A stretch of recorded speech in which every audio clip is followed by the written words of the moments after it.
I'm here to invite you to a marvelous upcoming party in which I want you to celebrate the imperfect body, because we all, everyone in this room, have imperfect bodies. We want perfection, but we're not going to have it, unfortunately. And we have to celebrate the body we live in, which is totally imperfect. And by embracing the imperfect body, you have to celebrate disease and disability, illness, because each and every one of us will have disease and illness and disability in our lifetime. If we don't have it, our family members will experience it, or our loved ones will experience it, and it's time to get comfortable and talking about it. And being imperfect and having an imperfect body is just being human. Now, my inspiration for this talk was in my local coffee shop with my dear friend and I. Were having coffee, which is a daily addiction, and I was sipping my cappuccino, and this wonderful little girl came up to me and just stared at me, and for it seemed forever. I smiled, didn't say anything. She just kept on staring at me, my arms, my legs, my face, and then she burst out in talking, asking me questions. And her first question is, why is that woman feeding you? Why is the woman handing you your coffee? And why are you sipping it with a metal straw? And she said, are you a baby? I don't think you're a baby, but I don't get it. And then she said, can you go on a bike ride with me today? Because I love my bicycle. I said, oh, probably not. But I tell you what, I'm going to swim. I swim with the dolphins and whales every night in my dreams. So I love swimming. And so we had I love the conversation, our conversation about swimming and being athletic and having fun with our bodies. And she was talking to me as if I was a normal person. She had no fear due to her youth. She was not afraid of me, and she embraced me with unbelievable curiosity. I loved our conversation. I felt we were equals, even though our age differences were tremendous. And then her mother whisked the girl away and apologized for intruding on my privacy. And I said, oh, that's quite all right. And I thought, what was the message she was leaving to her daughter? And what was the message she was leaving me? Why we're so awkward in dealing with disability and illness? And that's why I want to talk about my celebration of the imperfect body. And my theme of my party is creating space and curiosity, conversation about disease and disability. And I am no expert.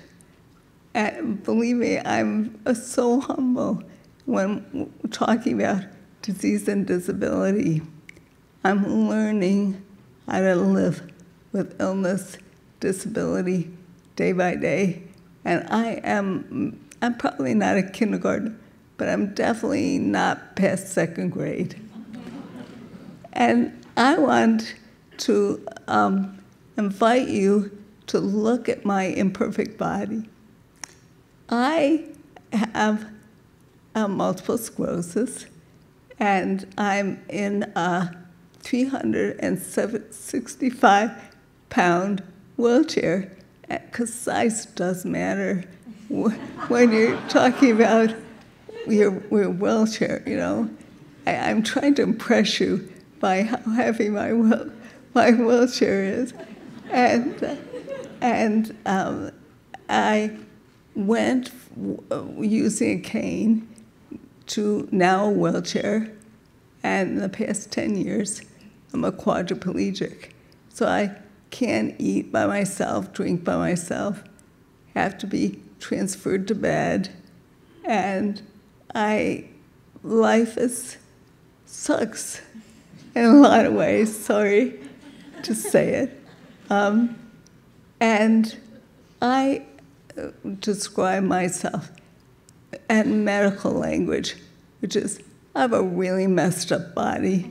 And in lay terms, I refer to my body as a train wreck. But, you know, it makes me happy to say I'm a train wreck. I don't know why, but it does. And I hope whoever else is in the room who's a train wreck, please come see me. We'll have a different party celebrating our train wreckness, whatever the plural would be, but we'll have coffee. I was not born disabled, or I was born healthy, and I didn't encounter disease until I was practicing law. And in the meantime, I married the man of my dreams, a really wonderful man, and I had 2 gorgeous boys who are the loves of my life. And I was practicing public interest law because I really cared about social justice and poverty. And I was living the life of my dreams. And one day, I had the kids at the park swinging on the swings, and the tsunami hit. And what I was left with after I had the diagnosis of MS and weeks in the hospital, weeks of testing, and a brain biopsy and all the other medical journeys that I was in, what was I left with? My MRIs.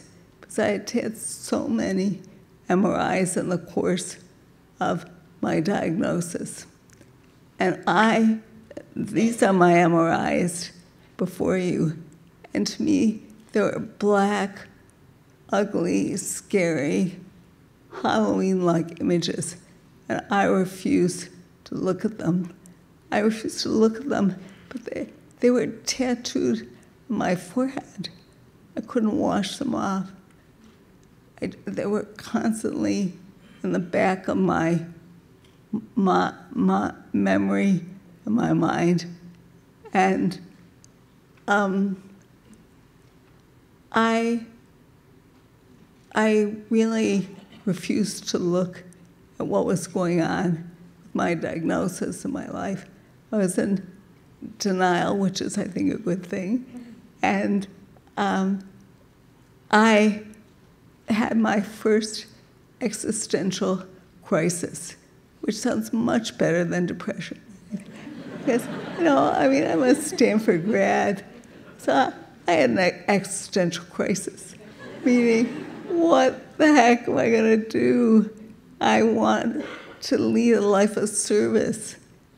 And I grew up Catholic, attending private Catholic school taught by nuns, and I was raised with a deeply instilled notion that we need to live a life of service.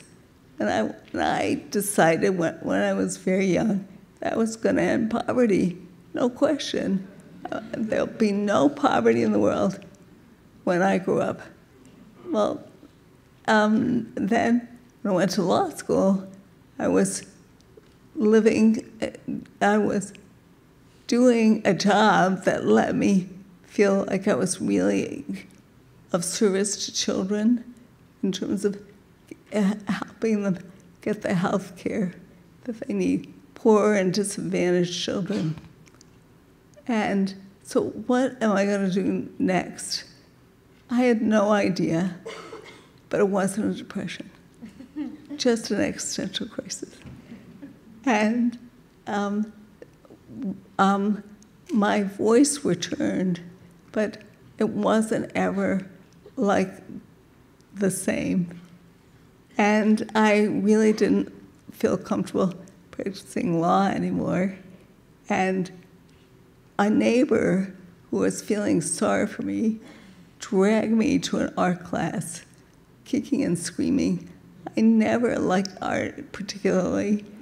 And I never owned a paintbrush, never wanted to own a paintbrush. And I just went along with her to this silly art class, community art class. And I fell in love. And from that day on, I started painting, and just obsessively painting every day for about 3 years. I went to art school, and I became reasonably confident oil painter. And then I got bored because I loved being a painter, but it wasn't my calling. It wasn't my passion. My passion was to work on social justice issues. So existential crisis number 2 was, how can I really be of service to others? And I almost instantly went back to my MRIs, the tattoos on my forehead. And I said, I think my service should be to try to delve into medical imagery and take back some of the control from the scientists in the medical community to the patients. And I decided to really examine what MRIs meant to me and what it meant to all the people, hundreds of people undergo medical technology on a daily basis. And so I went to work. And I've been working on this goal for many years. And the following is my first etching of my brain. That's the round circle is my lesion right near the Brocaw's area of the brain, which prevented my loss of speech. I don't particularly like this image, but it was my first one. And this is a tapestry I made, which is describing how I tried to put the pieces of my life back together, which were blown apart by the tsunami. And I'm still trying to put the pieces back together because I get hit by another wave every so often, and it's an ongoing struggle putting the pieces back together.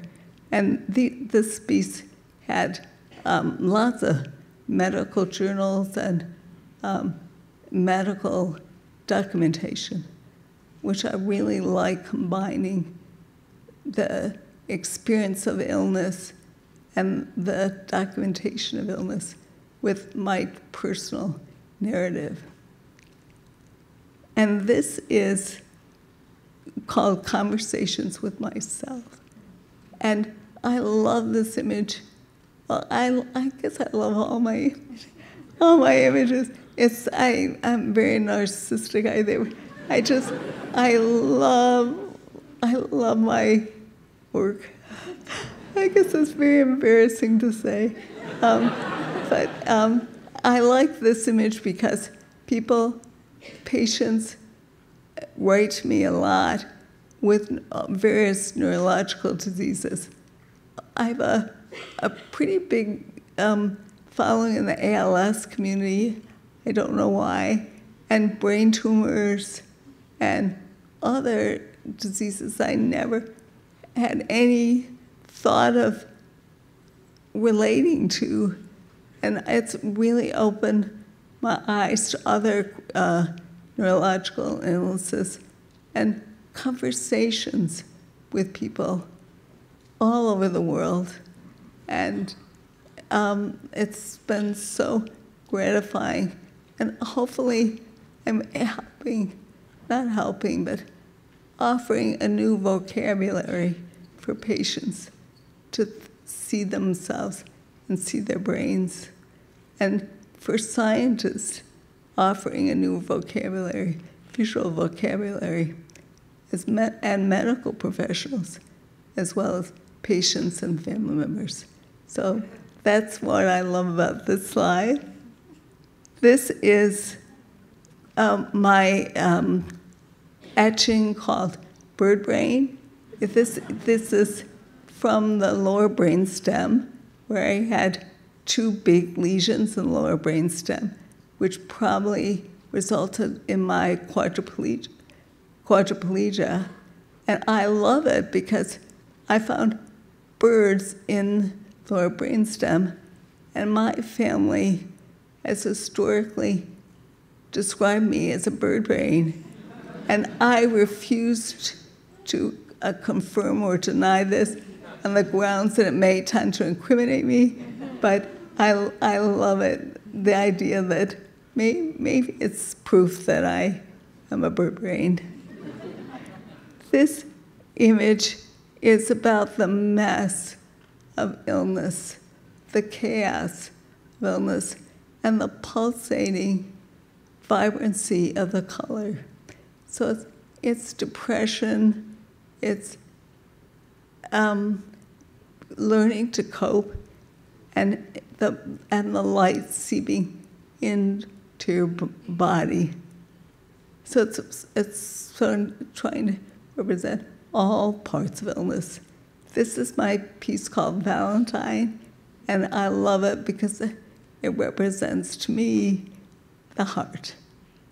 And it's very, very romantic to think that the hippocampus would have heart in the brain, all of our brains. At least I feel it's a heart, which is an international symbol of love. This is my most spiritual image. If I ever was going to meditate, which I don't, but I know I should, I would use that image to be my inspiration, just to have my brain coming out into the warmth of the sunrise. And this image I love. And this is an image of a friend of mine's angiogram. And he has a serious neurological disease. And he sent me his recent angiogram. And I looked at his tangled blood vessels that were contained in the angiogram. And I found 2 blood vessels dancing, and like joyously dancing, and maybe even kind of having a little too much to drink.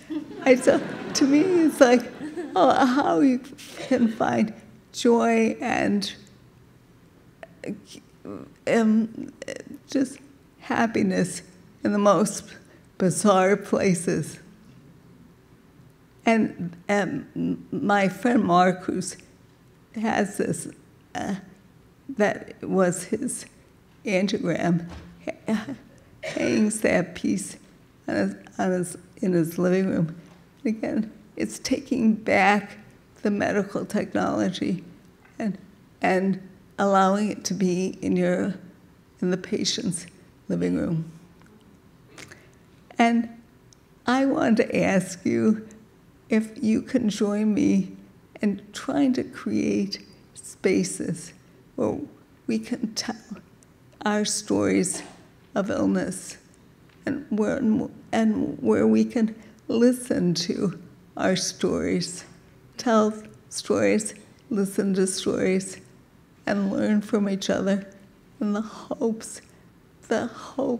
that we can develop further empathy for people's illness and disabilities, because we're all going to be there someday. And I'm going to greet you with a big hug, and we'll do it together. Good night.